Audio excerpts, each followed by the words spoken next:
Bonjour Jean-Paul Bedbez. Bonjour. 2023, réveil des empires en Europe? C'est une vieille histoire. Quels sont ces empires? Vous avez raison. C'est une vieille histoire, malheureusement, qui a un siècle pour une bonne partie et 40 ans pour une deuxième.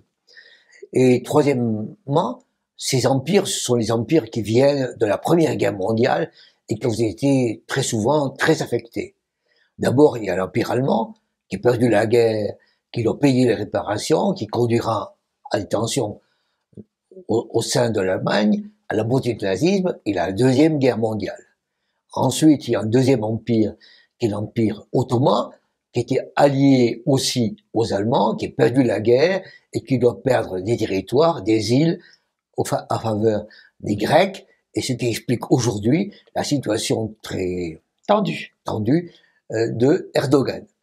Troisième empire qui a perdu, c'est l'empire austro-hongrois. L'Autriche se sépare de la Hongrie. La Hongrie donne une partie de ses territoires à la Pologne et donne aussi naissance à différentes républiques, la Slovénie, la Moldavie par exemple. Et aujourd'hui, on voit que... Les velléités d'Orban. On voit effectivement que Orban pense à cette grandeur passée de la Hongrie qui a un siècle. Donc on a effectivement ces problèmes-là qui aujourd'hui sont là. Et on a en face la Russie, ex-empire URSS. Et on a effectivement l'autre empire qui est aujourd'hui en difficulté, qui est l'empire qui est né de la Deuxième Guerre mondiale.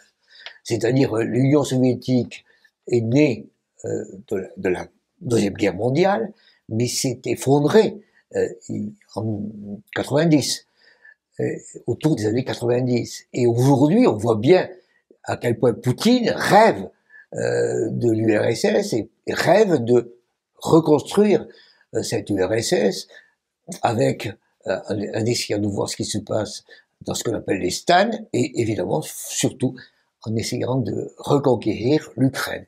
Donc on voit bien aujourd'hui que nous sommes dans un réveil d'empire de la Première et de la Deuxième Guerre mondiale. Et on a maintenant une puissance impériale qui est la Chine.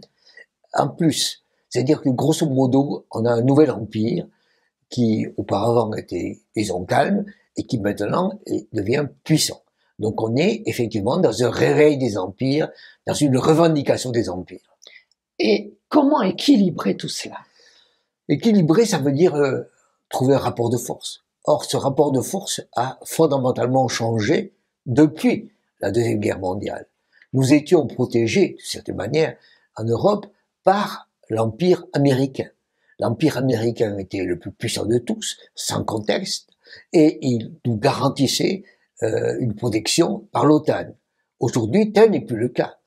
Tel n'est plus le cas parce que on n'est plus sûr que les États-Unis le feront, il y a des doutes, et ensuite, on a de plus en plus les autres empires qui se sont renforcés, et en toute hypothèse, on n'est pas, nous, dans l'Empire européen, si j'ose dire, suffisamment armés, suffisamment préparés. Nous sommes extrêmement naïfs et nous le payons. L'économie, c'est plutôt de la géopolitique. L'économie, aujourd'hui, c'est de la géopolitique. C'est-à-dire que si vous ne faites pas, si vous n'avez pas une puissance suffisante, entre autres militaire, à côté des puissances économiques et diplomatiques, vous n'existez pas. On a vécu pendant des années sous le parapluie américain. Aujourd'hui, on se rend compte que ce parapluie est problématique. En toute hypothèse, il est insuffisant. Si nous n'avons pas une géopolitique européenne, nous n'aurons pas une économie européenne. Donc ça n'est pas facile et on a besoin d'une grande solidarité. C'est pour ça qu'il faut se souhaiter une bonne année 2023 ensemble. Merci Jean-Paul Bedbez. Je vous invite à vous abonner, je vous invite à liker, je vous invite à en parler, je vous invite à faire des commentaires. Donc je vous invite, merci.